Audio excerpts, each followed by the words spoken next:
Me voilà avec vous. Alors cette fois-ci, changement de t-shirt. Voilà, changement d'ambiance. Le t-shirt du Festival d'Aurillac. Juste pour faire de la pub, bien sûr. Je tourne cette vidéo la veille du festival, avant que j'aille voir plein de spectacles du festival et que je passe une semaine chez mes parents. J'ai donc décidé de faire les emplettes. Alors les emplettes, c'est ça. Allez, un gros paquet de bouquins. Voilà, des gros paquets de bouquins sur des personnes que j'adore. Voilà, 10 bouquins qui pourront vous être utiles, voilà, pour prolonger les Jeux Olympiques et le sport après le Tour de France, après les Jeux Olympiques et après en septembre quand il n'y aura plus de Jeux paralympiques. Vous aurez donc l'embarras du choix. Donc voilà, je fais une playlist spéciale télévision. On commence par le sport évidemment avec le grand absent, celui qui nous faisait rêver dans les années 2000.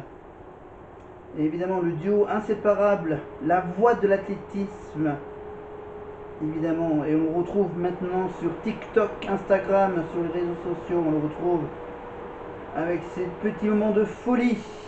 Je parle évidemment de Patrick Montel. Évidemment, on l'a retrouvé dernièrement, on l'a retrouvé en petite co-animation avec, avec les Marseillais. Évidemment, je parle évidemment sur W9 de.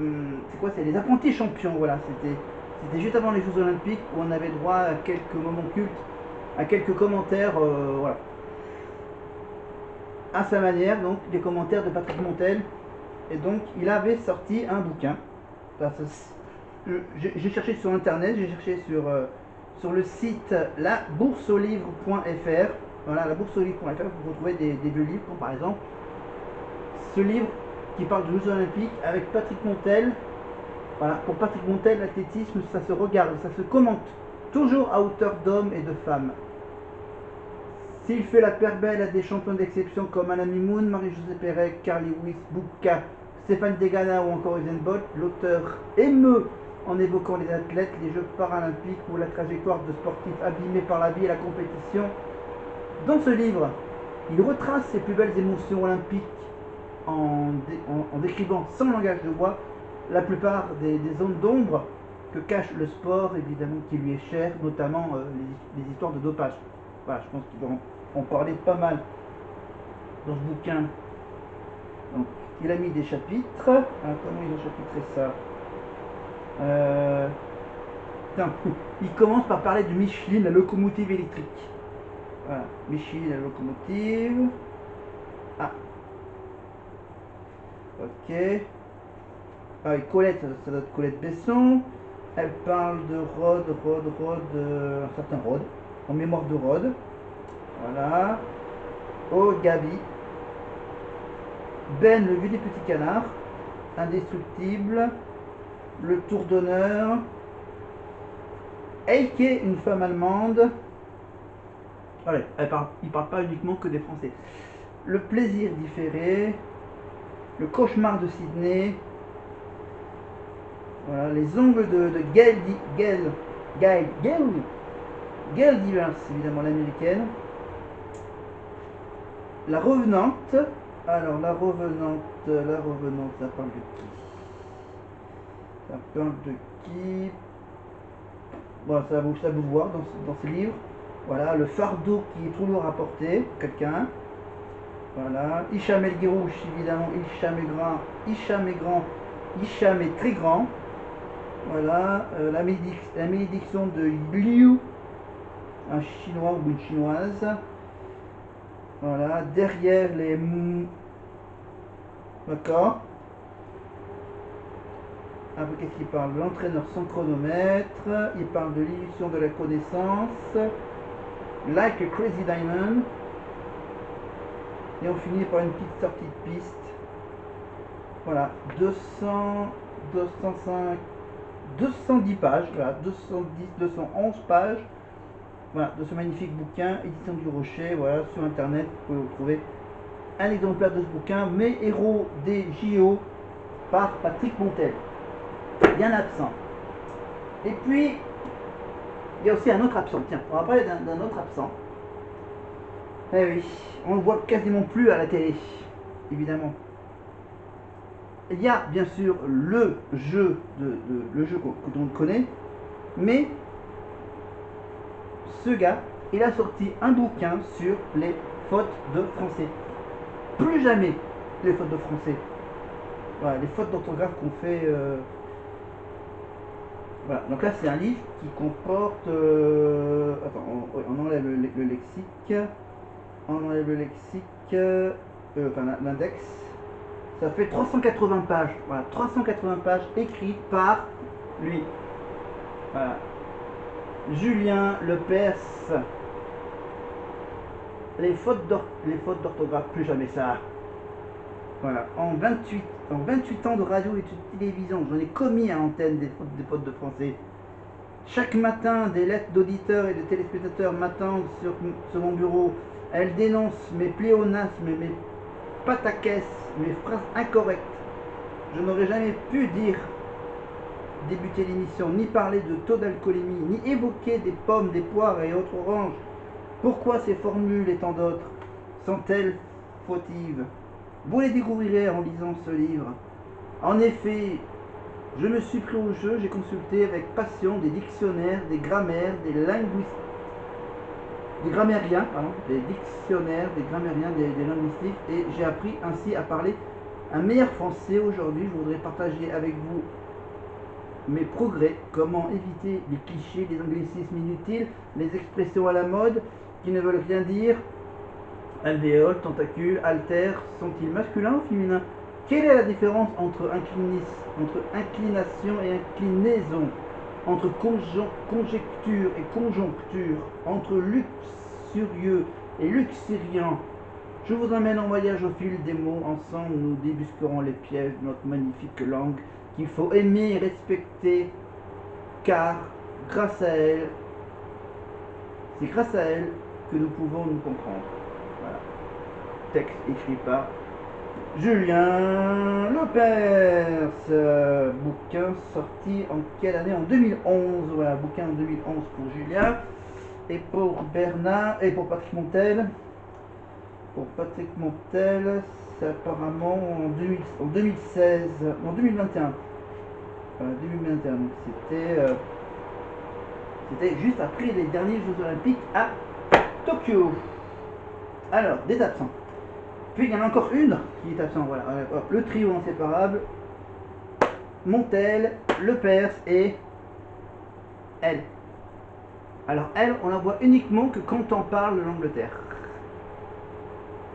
Voilà, je crois qu'elle était là pour les Jeux Olympiques de Londres. Elle est là pour tout ce qui est mariage princier, tout ce qui se passe en Angleterre, c'est avec elle. Voilà.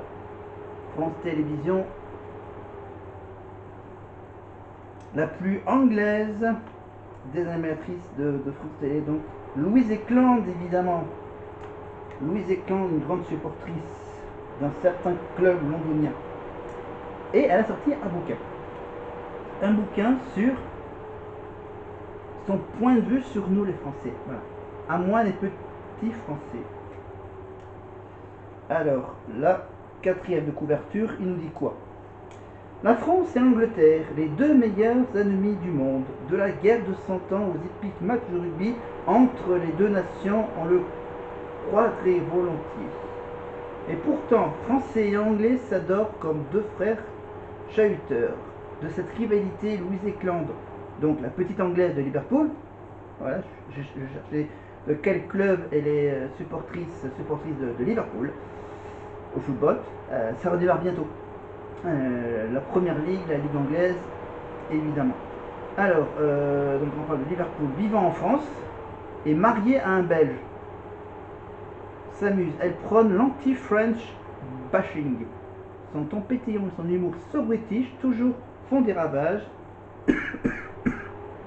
Si elle épingle à quelques travers hexagonaux, c'est toujours pour mieux saluer la French touch de son pays d'adoption. Bien sûr, elle préfère les Beatles à Johnny et Mark & Spencer à Monoprix, mais quand Nathalie Portman critique la France, Louise Ekland dégaine. Elle défend les vins et la gastronomie française, notre système de santé et notre art de vivre. Louise Eklund, comme elle le dit chaque matin, enfin à l'époque sur Europe 1, à la France chevillée à l'âme et au corps, pour elle, les Français sont formidables.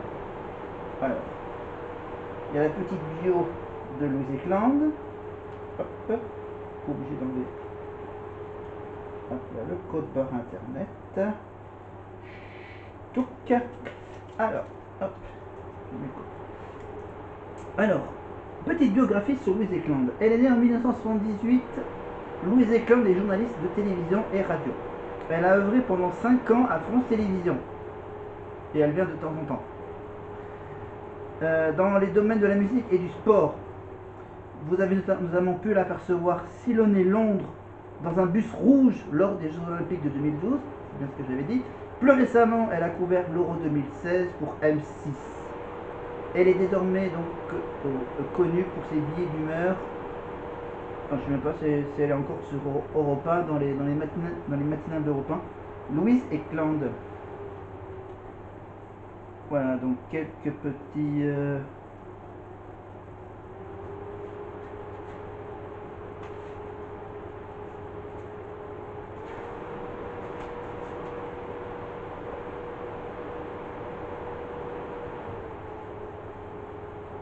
C'est combien de pages ce bouquin de Louise Eklund? 210 pages, on va dire, voilà, 210 pages. Voilà, c'est un petit format pratique à transporter partout.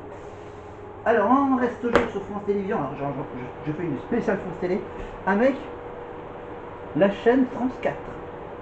La chaîne France 4, canal 14 sur la TNT et ouais, canaux qui finit par 4 sur les box. On parle d'une émission qui a fait son petit retour modernisé, rajeuni. Vous voyez, le camion, ah oui, le camion, la petite voix, Jamie et Fred, voilà, les maquettes. Alors, bien sûr que C'est pas sorcier, vous pouvez toujours les retrouver sur YouTube, hein, les vidéos de l'époque de C'est pas sorcier. Et la nouvelle émission donc, qui ressemble un peu à C'est pas sorcier, ça s'appelle C'est toujours pas sorcier. Voilà. C'est pour différencier de l'original de la version moderne. Donc c'est toujours une émission avec plusieurs animateurs, dont l'animateur principal s'appelle Max. Max Byrne, en fait, c'est un humoriste. Voilà, c'est un youtubeur suivi par plus de 500 000 personnes. Max Byrne a connu le succès grâce à ses vidéos alliant humour et connaissance. Il a également créé le concept d'encyclo-spectacle à découvrir sur scène. Voilà, Max Byrne. Voilà, et donc lui, il dézingue les idées reçues. Voilà. À dire que Molière est mort sur scène, que les pingouins ne peuvent pas voler, que les aliments bio sont produits sans pesticides, qu'on n'utilise que 10% de son cerveau et qu'il ne faut jamais avaler un chewing-gum. Voilà, tout plein d'idées reçues comme cela sont expliquées par Max Byrne. Voilà, Max Byrne, édition J'ai lu, voilà un petit format de poche. Un petit livre qu'on peut grignoter, quelques petites infos pratiques. Voilà. Hop, j'en pioche une. Voilà, une idée reçue, que la Guyane française est une île. Voilà. Hop, j'en pioche une autre. Que le nom de la place rouge à Moscou est dû au communisme. Vous voyez?